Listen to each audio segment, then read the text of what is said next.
Eh bien, je vous invite à prendre vos Bibles avec moi et de tourner à l'épître selon Jacques. Et nous suivons une série d'enseignements sur l'épître de Jacques, et nous sommes à Jacques, chapitre 3.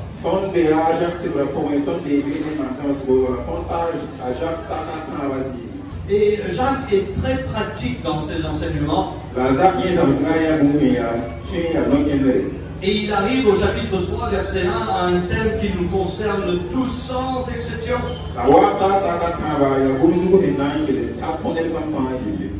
Jacques chapitre 3, nous allons lire les versets 1 à 12.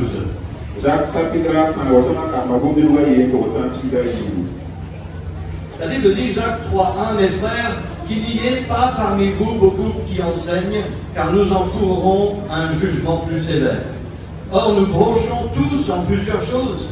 Si quelqu'un ne bronche point en parole, c'est un homme parfait, qui peut tenir aussi tout son corps en bride.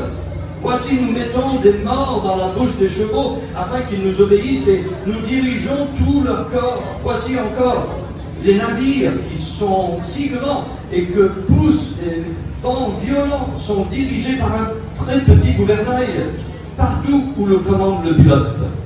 La langue, de même, est un petit membre et elle se vante de grandes choses. Voici un petit feu, combien de bois ne peut-il pas allumer? La langue aussi est un feu qui monte un monde d'iniquité. Ainsi la langue est placée parmi nos membres, souillant tout le corps et enflammant le cours de la vie, enflammée elle-même de la géhenne. Toute espèce de bêtes sauvages et d'oiseaux, de reptiles et d'animaux marins se domptent et ont été domptés par la nature humaine. Mais aucun homme ne peut dompter la langue. C'est un mal qu'on ne peut réprimer. Elle est pleine d'un venin mortel. Par elle nous bénissons Dieu le Père, et par elle nous maudissons les hommes faits à l'image de Dieu. De la même bouche sortent la bénédiction et la malédiction. Il ne faut point, mes frères, que cela soit ainsi. Une fontaine jette-t-elle par la même ouverture de l'eau douce et de l'eau amère?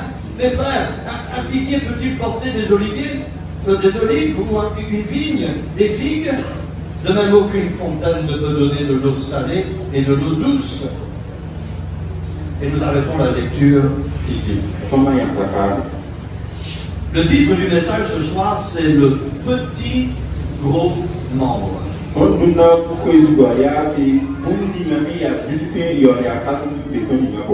Le petit gros membre.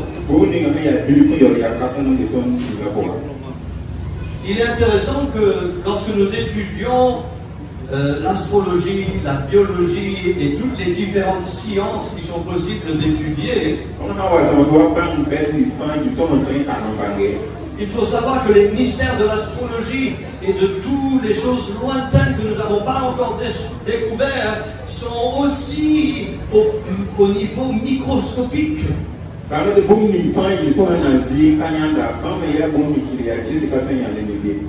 Cela veut dire que Dieu est grand, qu'il il remplit tout l'espace, il remplit tout l'univers, mais il peut être tellement petit qu'il rentre dans des détails qu'on ne peut même pas voir au microscope.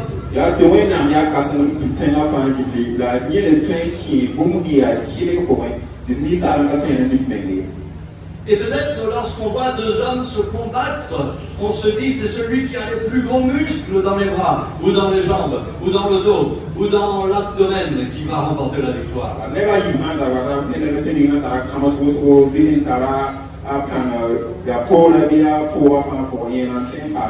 Mais Dieu nous dit ce soir et nous rappelle qu'il y a un petit membre qui a l'air insignifiant, mais qui est encore plus dangereux que toutes les bombes atomiques qui ont explosé sur cette planète.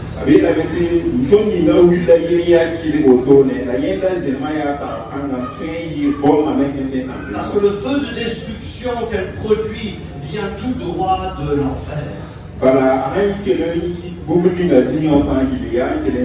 Au verset 5, la Bible dit la langue de même est un petit membre et elle se vante de grandes choses.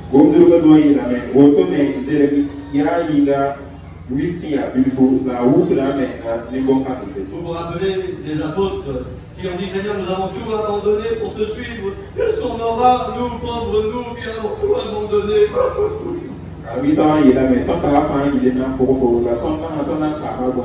D'autres disaient Seigneur, est-ce qu'on peut être assis à ta droite? Et d'autres à ta gauche. Et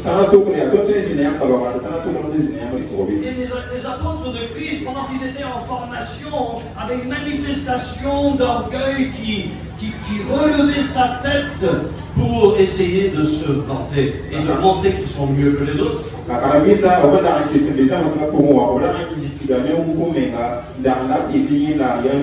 C'est pour ça qu'ils ont proposé au Seigneur que les Samaritains qui avaient rejeté de les accueillir dans leur ville, qu'ils prient que Dieu envoie du feu du ciel pour les consumer.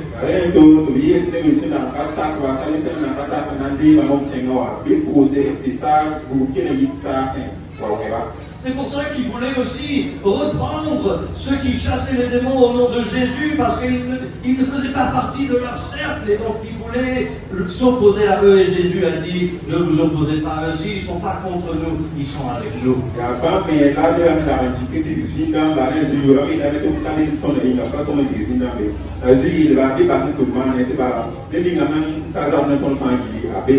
L'apôtre Pierre était connu pour utiliser sa langue trop rapidement. Avant que le cerveau puisse réfléchir assez, la langue commençait à bouger. Seigneur, faisons des tentes ici pour toi, pour Élie et pour Moïse.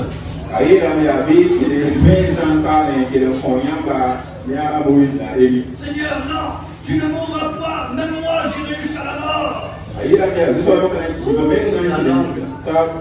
La langue part vite. Le cerveau réfléchit lentement. Même le fou, quand il tient sa langue, est considéré sage. Et combien plus les enfants de Dieu devraient tenir leur langue et ne pas la laisser se faufiler et parler rapidement et envoyer un feu qui détruit autour de nous.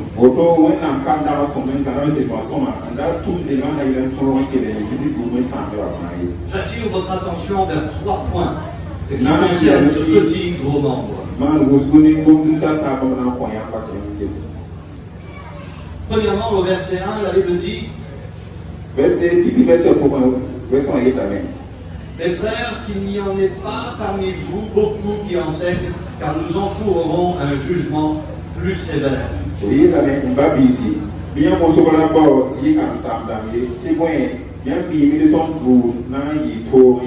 C'est pas donné à n'importe qui de se tenir devant le peuple de Dieu et de parler pour Dieu.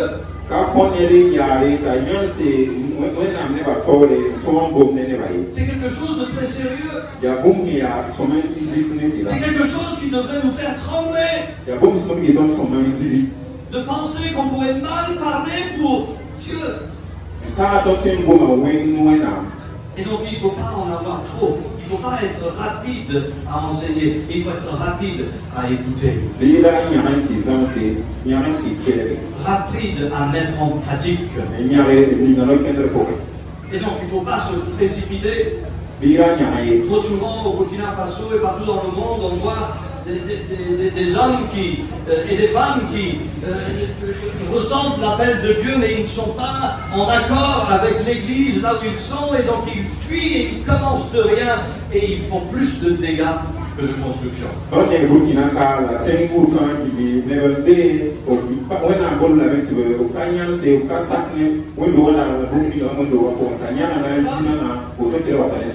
les disciples avaient besoin de formation, de passer du temps avec le Seigneur Jésus, nous aussi avons besoin de passer du temps dans sa parole pour pouvoir être formés, pour pouvoir être retranchés les parties qui ont des défauts.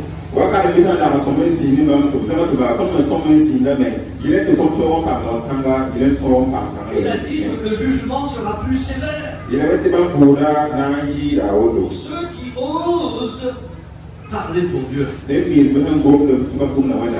Alors si on le fait correctement, il y a plus de récompense aussi que merci. Et on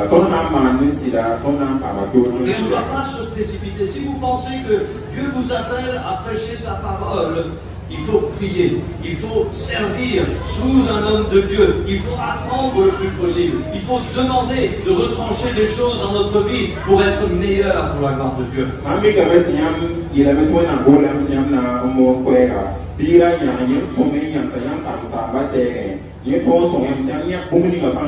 Premièrement, nous voyons la puissance de la langue. La puissance de la langue. Maintenant, Dieu merci, ce n'est pas juste les prédicateurs qui peuvent évangéliser, mais la Bible dit allez partout dans le monde et prêchez l'évangile à toute créature.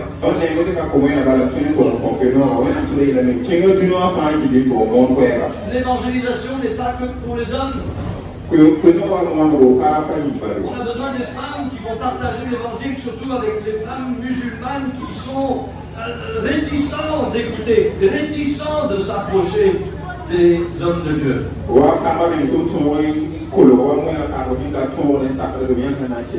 Les enfants peuvent être évangélisés.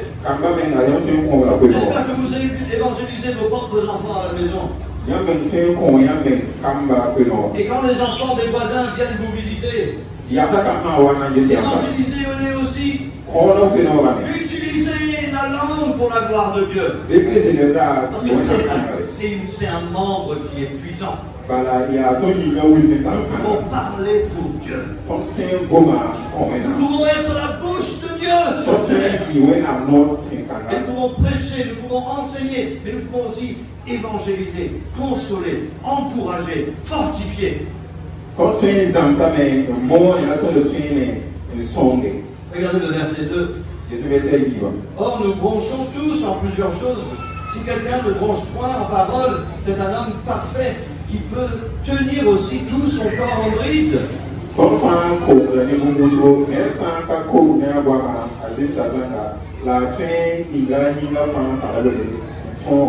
Le verbe broncher veut dire de manifester son désaccord.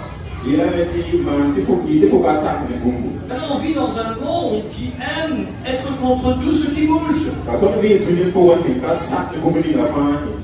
Il y a un pasteur qui racontait l'histoire qu'il y a un diacre qui vote toujours contre les décisions de l'Église.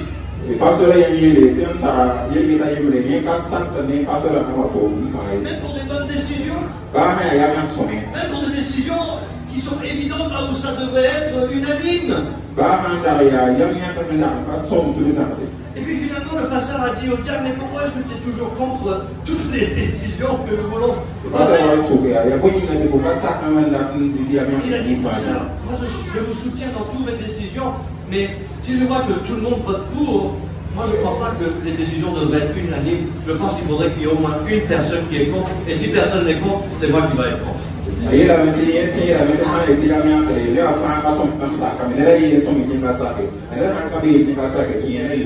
Ça, c'est pas l'union de Christ pour laquelle Jésus a prié. C'est la philosophie du monde qui est en train de chercher à manifester de l'opposition. On vit dans un monde qui s'oppose à tout. Souvent, c'est une question de personnalité. Chacun pense que son idée est la meilleure. Et quand nous aimons la façon que nous voyons les choses, on va les proposer avec notre petit gros membre.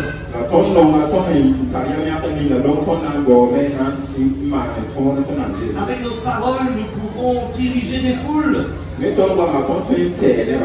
Avec la langue, nous pouvons diriger le corps comme le gouvernail dirige le navire.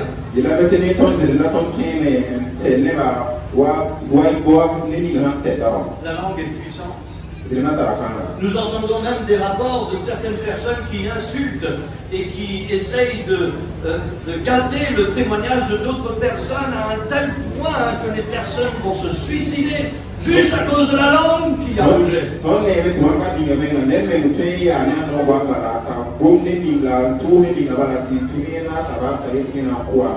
Ce sont les menaces de la langue qui créent des conflits.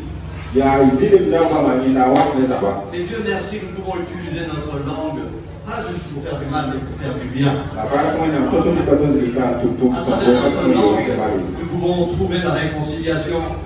mais toi c'est là quand on le retourne à Nous pouvons ton amener la paix à une situation troublée. quand tu es à la paix voici nous zulu na Au lieu d'injurier, nous pouvons complimenter. ya même quand son tout Au lieu de nous dire, nous pouvons bénir. ya ka we yanti na baraka Utilisons notre langue pour la gloire de Dieu. dès que c'est là tu vois C'est un membre puissant.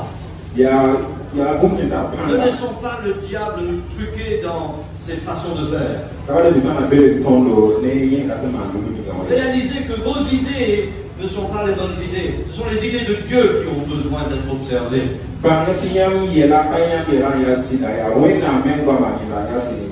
Votre langue affecte votre famille. Mesdames, votre langue affecte votre mari. Parents, vos langues affectent vos enfants. Soyez doux avec votre langue. N'ayez pas une langue de feu, mais une langue de guérison.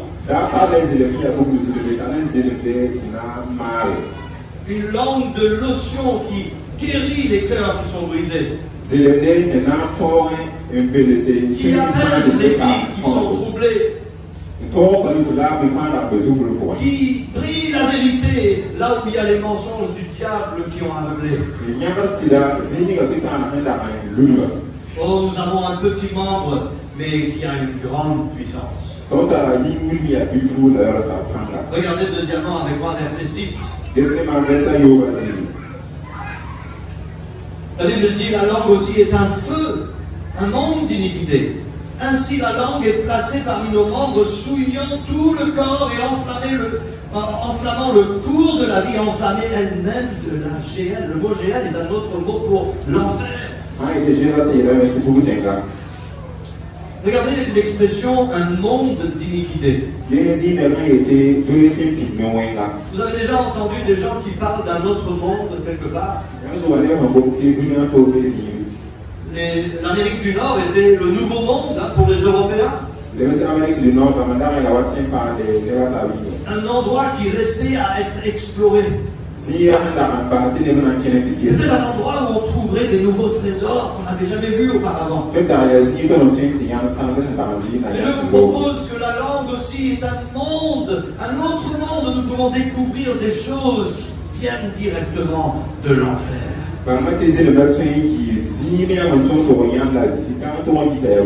Ma femme récemment a partagé une anecdote qui m'a choqué. Une mère qui n'aimait pas l'influence de son copain à l'école, et donc elle a commencé de façon anonyme à envoyer des SMS à sa fille en prétendant être un autre camarade de classe.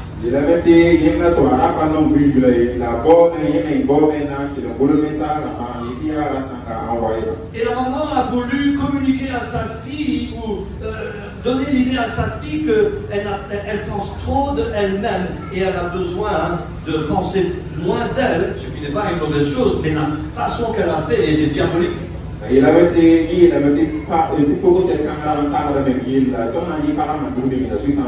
Elle prétendait d'être un autre camarade de classe et elle insultait sa fille.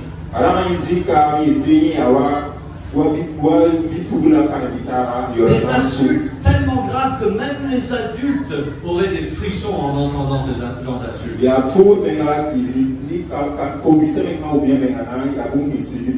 Et finalement, elle est allée le plus loin qu'elle pouvait aller. Elle a envoyé un message à sa fille prétendant être une camarade de classe et elle a dit c'est mieux que tu te suicides.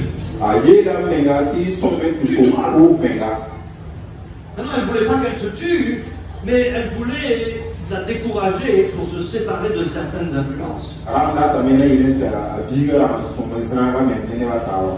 L'affaire a été tellement grave que le FBI et les services secrets ont commencé à faire des recherches. Ils ont découvert que ce n'était pas un camarade de classe qui avait communiqué toutes ces choses diaboliques, c'était sa propre maman.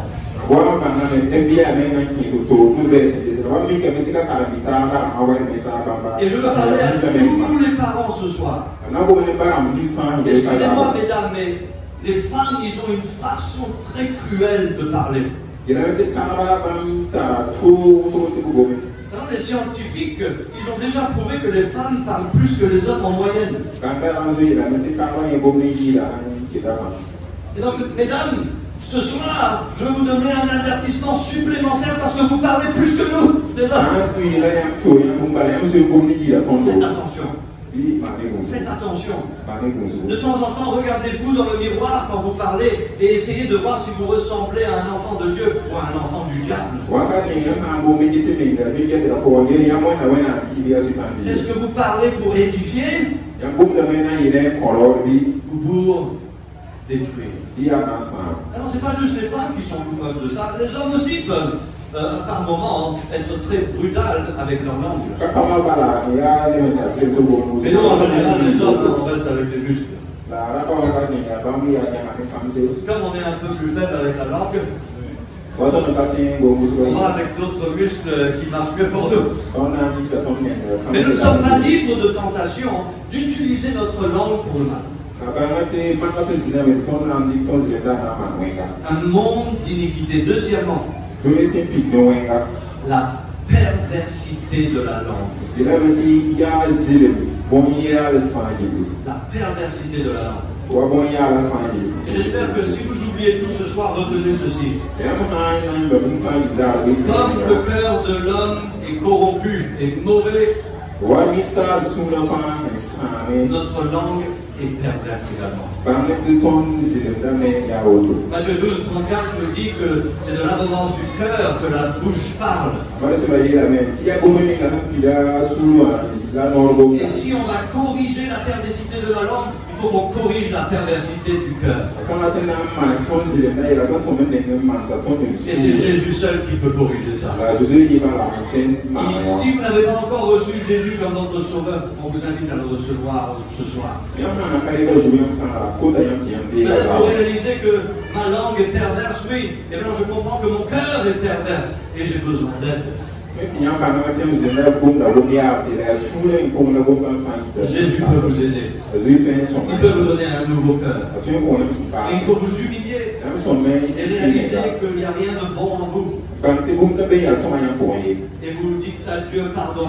Et vous acceptez le cadeau de Dieu en Jésus-Christ. Et son sang va vous laver.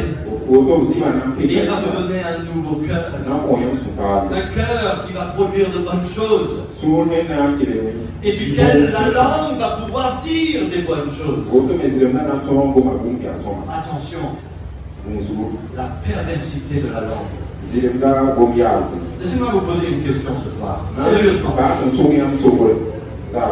Quand vous regardez, vous vous examinez et vous regardez à la façon que vous utilisez votre langue, est-ce que ça encourage plus ou est-ce que ça décourage plus?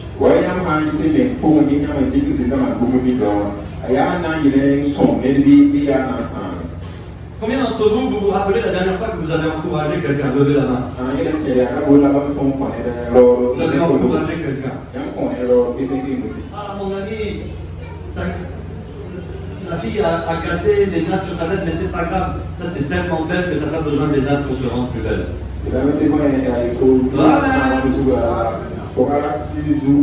Pourquoi pas?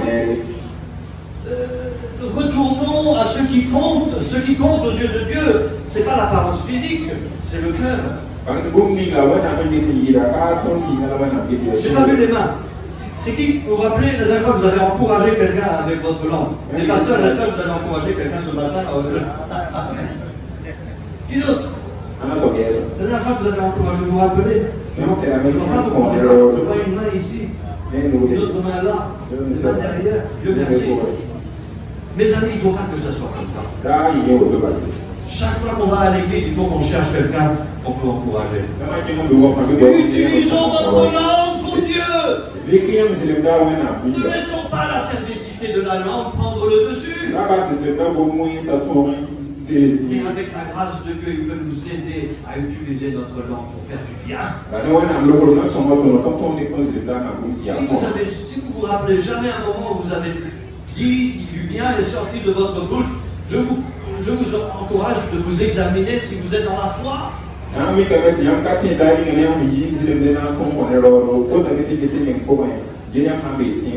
La perversité de la langue. Jacques continue en disant que la langue souille tout le corps. Romains 3,14, la langue est perverse. Tous les animaux ont été domptés, mais la langue, toujours jusqu'à aujourd'hui, on n'arrive pas. Proverbe 25-23 dit: le vent du nord produit la pluie, et la langue qui médit en secret produit le visage irrité. Proverbe 26-20, le feu s'étend, faute de bois, ainsi, quand il n'y aura plus de rapporteur, les querelles s'apaiseront. La langue est le plus grand mal. Il faut qu'on réalise le potentiel de perversité de notre langue. Et le plus tôt nous réalisons ça, le plus tôt nous allons pouvoir moins parler et réfléchir plus, et prier plus, et demander l'aide de Dieu, de pouvoir faire très attention avec ce membre dangereux.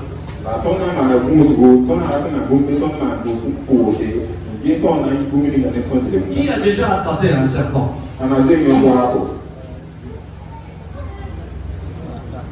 Qui a déjà attrapé un serpent? Je sais qu'il y a des enfants et ils aiment les dangers. Je ne vois pas demain. Qu'est-ce qu'on fait quand on voit un serpent? Un bois. Amen. Certains d'entre nous, on a besoin de mettre un bois dans notre couche. Il faut qu'on traite notre langue comme un serpent. Attention, c'est dangereux. Il ne faut pas le laisser bouger. Il faut le neutraliser. Il faut le contrôler. Il ne faut pas le laisser échapper. On ne sait pas s'il va mordre notre enfant. La perversité de la langue. Si quelqu'un d'entre vous pense être religieux, ne tient point sa langue en bride, mais trompe son cœur, la religion d'un tel homme est vaine. Si vous n'arrivez pas à contrôler votre langue, vous pouvez parler de Jésus tout ce que vous voulez, les gens ne vont pas vous écouter.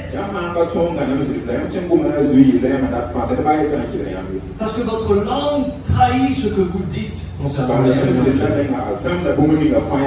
Il ne faut pas qu'une source soit mélangée avec d'autres produits, d'autres liquides. Regardez avec moi le verset 9. La Bible dit: par elle nous bénissons Dieu le Père, et par elle nous maudissons les hommes faits à l'image de Dieu.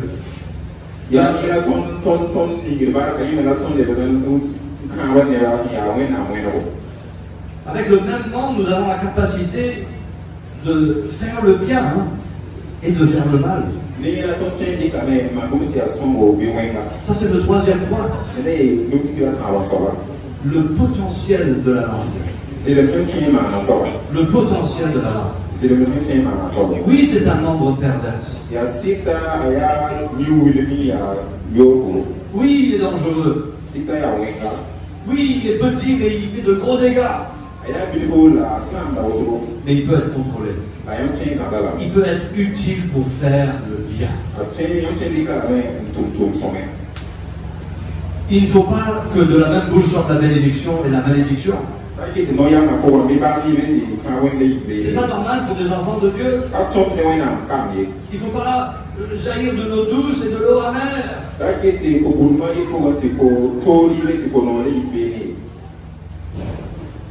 C'est normal pour le monde de faire ça.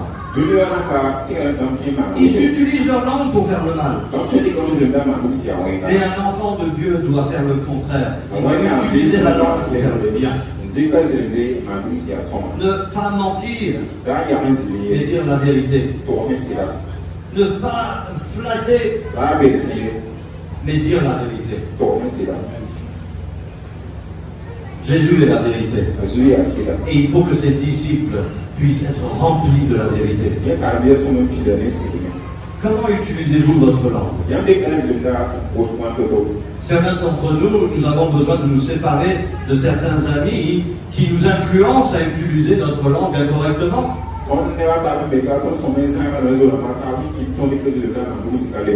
Le monde utilise leur langue pour le mal.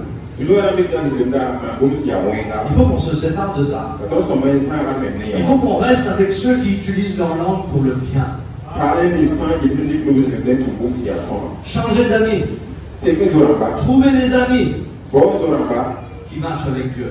c'est qui non Qui utilisent leur langue pour édifier. dès que vous avez ton corps Non seulement ça va vous encourager, non comment y a mes corps mais vous allez apprendre de leur voix et vous-même utiliser votre langue pour encourager les autres. même dans les tours quand même dit que c'est là les tours il ne va travailler tout par l'ordre Nous avons besoin d'éteindre la télévision et d'ouvrir la parole de Dieu.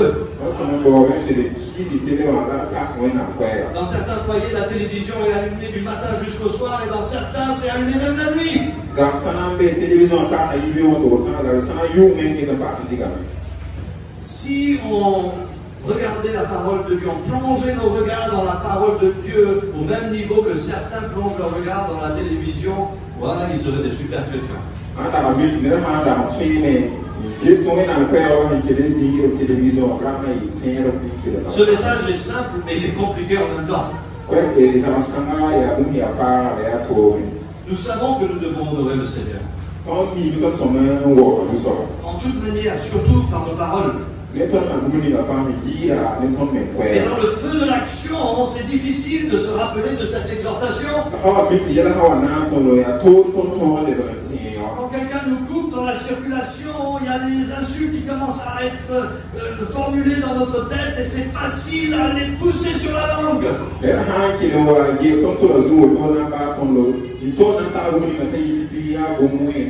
Nous avons besoin de commencer la journée en nous appuyant sur Dieu, continuer la journée en nous appuyant sur Dieu et finir la journée en nous appuyant sur Dieu.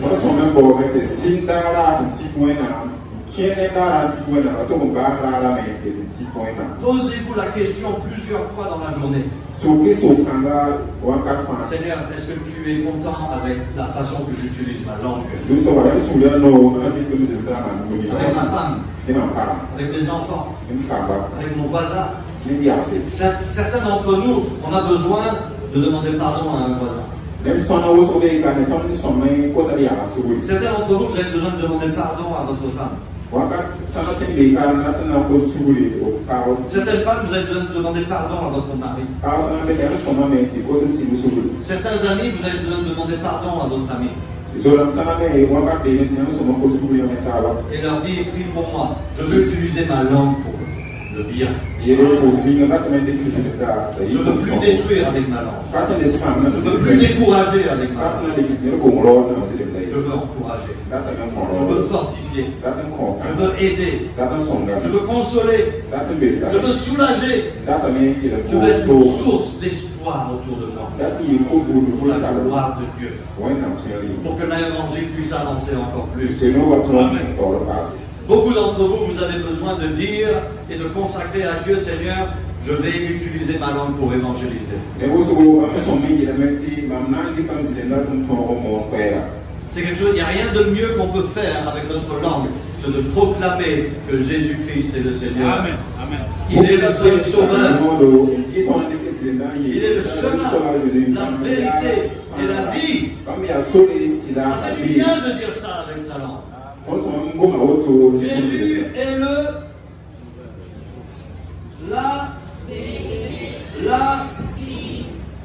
Ça vous fait du bien de dire ça avec votre langue? Amen. Continuez. Pas juste à l'église, mais avec vos voisins, avec vos camarades de travail, vos camarades de classe. Utilisons ce petit membre pour la gloire de Dieu. Le potentiel de la langue.